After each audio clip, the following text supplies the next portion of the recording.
Disorders की बात चल रही है, जो सेक्स लिंक्ड है, सेक्स क्रोमोसोम से रिलेटेड है, रिसेसिव है। इसमें जो है हीमोफीलिया की बात हो रही है। हीमोफीलिया और ब्लीडर डिजीज, हीमोफीलिया और ब्लीडर डिजीज, देखिए जीन्स जो इस डिजीज को रेगुलेट करता है, it is located on the x chromosome. X chromosome का मतलब है सेक्स क्रोमोसोम। अब ये जीन्स अगर म्यूटेट हो जाए तो fails to produce the blood clotting factor.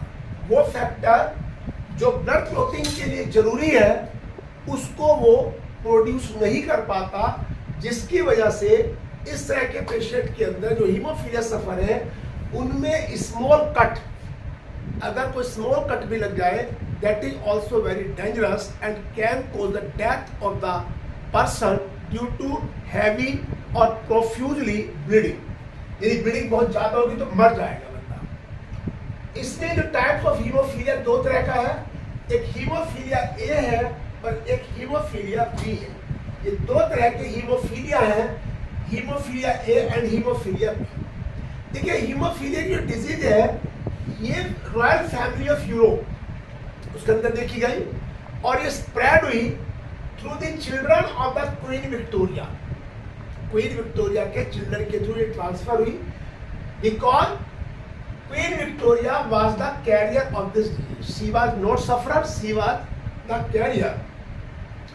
Female में डिजीज कम होती है क्योंकि this disease in female is cause in homozygous condition. अगर होमोजाइगस कंडीशन है तो ये डिजीज फीमेल में होगी, और होमोजाइगस कंडीशन के आने का is not so easy, that is very difficult. But in male this disease is common because only one X chromosome if has the genes of this disease that will be suffer to that, यानी उसके अंदर ये heterozygous condition में visible हो जाएगी। Female हमेशा carrier होती है, sufferer is very very rare. Second is colour blindness, it is also sex linked recessive disorder. ये भी एक सेक्स लिंक्ड रिसेसिव डिसऑर्डर है। इसमें जो है पर्सन इज अनेबल, जो पर्सन है, जो विक्टिम है, is unable to make the distinction between the colours. वो कलर्स के बीच में डिस्टिंक्शन नहीं कर सकता, इसलिए इसको कलर ब्लाइंडनेस कहते हैं। क्यों कहते हैं? क्योंकि इसमें कलर के अंदर डिस्टिंक्शन नहीं होता। और जो अफेक्टेड पर्सन है, he or she cannot make the distinction between the red and the green color। ये रेड और ग्रीन कलर में बता नहीं सकता कौन सा रेड है कौन सा ग्रीन। ऐसे लोगों को ड्राइविंग लाइसेंस नहीं दिया जाता बाय द ट्रांसपोर्ट अथॉरिटी। अब ये जो जीन्स है कलर ब्लाइंडनेस का, it is located on the x chromosome. जो एक्स क्रोमोसोम है, सेक्स क्रोमोसोम है, उसके ऊपर होता है। अब फीमेल कैरियर होते हैं और मेल सफर। आगे एक एग्जांपल दिया गया, ये फीमेल कैरियर है और ये मेल नॉर्मल है। इन दोनों का क्रॉस कराया, दोनों की शादी हुई, तो there is the probability of normal but carrier, क्योंकि यहाँ पर only single X chromosome has the colour blind genes, single chromosome that is X chromosome. तो एक कैरियर तो होगी लेकिन नॉर्मल होगी, there is no defect in her vision. ये फीमेल नॉर्मल है क्योंकि यहाँ कहीं भी कलर ब्लाइंड का कैरेक्टर विजिबल नहीं हो रहा है। ये मेल भी नॉर्मल है, और ये जो मेल है X Y, it has colour blind genes, colour blind genes है यहाँ पे, और एक्स क्रोमोसोम, ये अफेक्टेड मेल है। तो यानी कि male is affected in heterozygous condition. अब आता है ऑटोसोमल रिसेसिव। ये ऑटोसोमल रिसेसिव डिजीज है, ऑटोसोम के थ्रू ट्रांसफर होती है, but visible only in homozygous condition. Thalassaemia उनमें एक है। थैलीसीमिया ब्लड से रिलेटेड है, और इस डिजीज की मेन सिम्टम एनीमिया, यानी कि ब्लड की कमी हो जाती है, एनीमिया हो जाता है। इसमें क्या आता है, जो जीन्स है, genes which control the thalassaemia, it is mutated, इसका म्यूटेशन हो जाता है। और म्यूटेशन होने के बाद जो हीमोग्लोबिन की चेन होती है अल्फा एंड बीटा, हीमोग्लोबिन में 4 चेन होती है, it is A tertiary protein, इसमें 2 अल्फा है और 2 बीटा चेन। तो उसके बेस पर अल्फा और बीटा चेन दोनों में डिफेक्ट आ जाता है। तो जब अल्फा में आता है उसको अल्फा थैलीसीमिया कहते हैं, और जब बीटा में आता है तो बीटा थैलीसीमिया कहते हैं। अल्फा थैलीसीमिया में जो जीन है जो म्यूटेटेड होता है वो लोकेटेड होता है 16th क्रोमोसोम, 16वें क्रोमोसोम पर होता है। उसके म्यूटेशन होने से जो ग्लोबिन चेन है प्रोटीन हीमोग्लोबिन की प्रोटीन की वो सिंथेसाइड नहीं होती। ऐसे ही बीटा थैलीसीमिया, बीटा थैलीसीमिया के अंदर जो जीन है it is located on the 11th chromosome, और जब ये भी जीन म्यूटेट हो जाता है, when this gene is also mutate, तो इसके म्यूटेशन होने से बीटा थैलीसीमिया को जो होते हैं यानी बीटा चेन सिंथेसाइड नहीं होती। अब ये जो डिजीज है जिसकी हम बात कर रहे हैं, इसमें अल्फा थैलीसीमिया है और beta thalassaemia. Alpha thalassaemia is regulated, is controlled by HbA1, HbA2।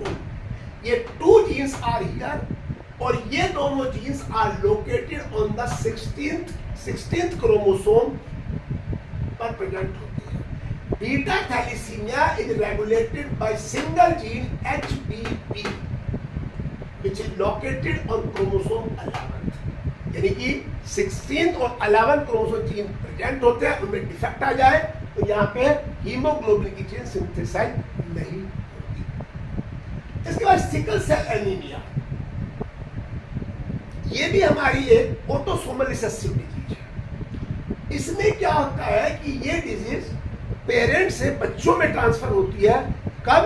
जबकि both the parents are heterozygous, जब दोनों पेरेंट्स हेट्रोजाइगस हैं, ये दोनों के अंदर जीन प्रेजेंट है, यानी ये कंडीशन यहां पर है।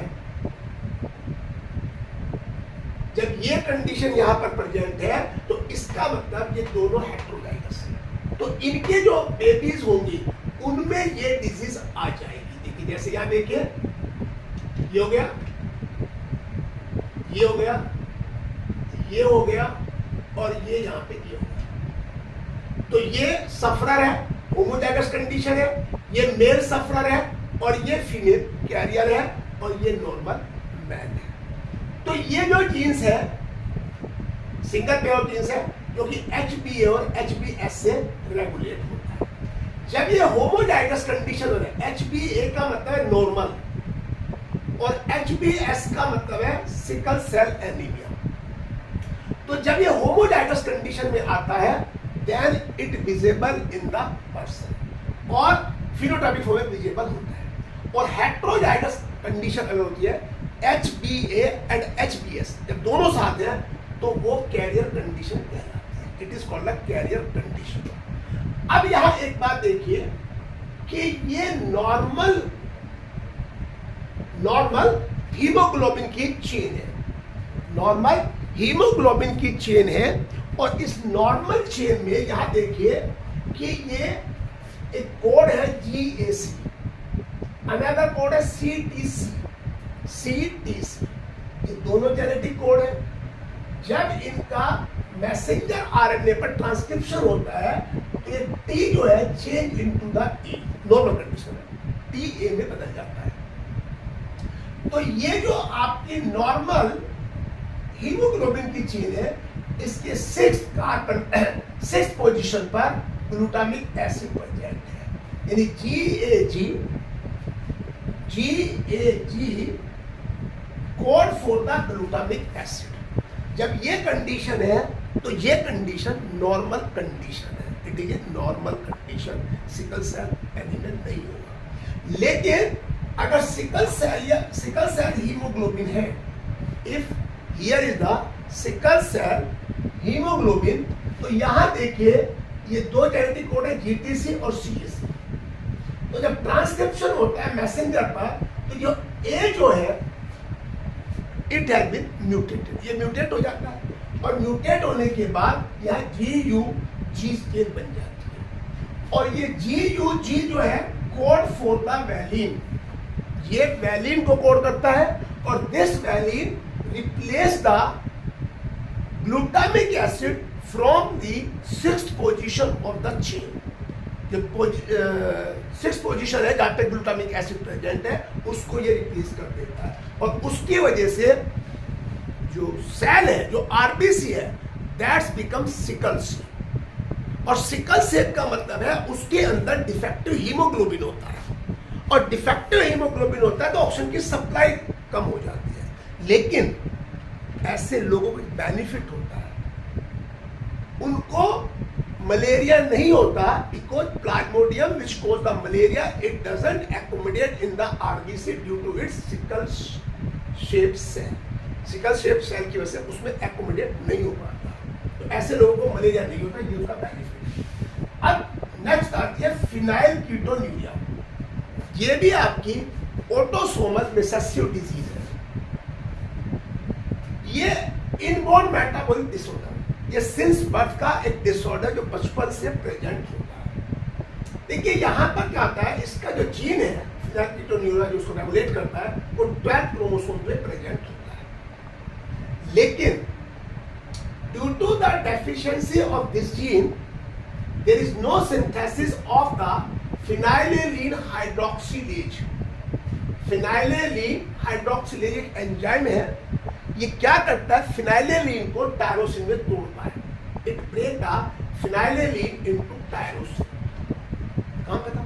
लेकिन अगर there is no synthesis of this enzyme phenylalanine hydroxylase, तो ये फिनाइलेलिन है it will not break down और ये क्या होगा, ये फिनाइल पायरुविक एसिड की फॉर्म में चेंज होगा और ये हमारे ब्रेन में डिपॉजिट हो जाएगा, जिसकी वजह से हमारे ब्रेन के अंदर हमारे अंदर मेंटल रिटार्डेशन आ जाएगी। क्यों?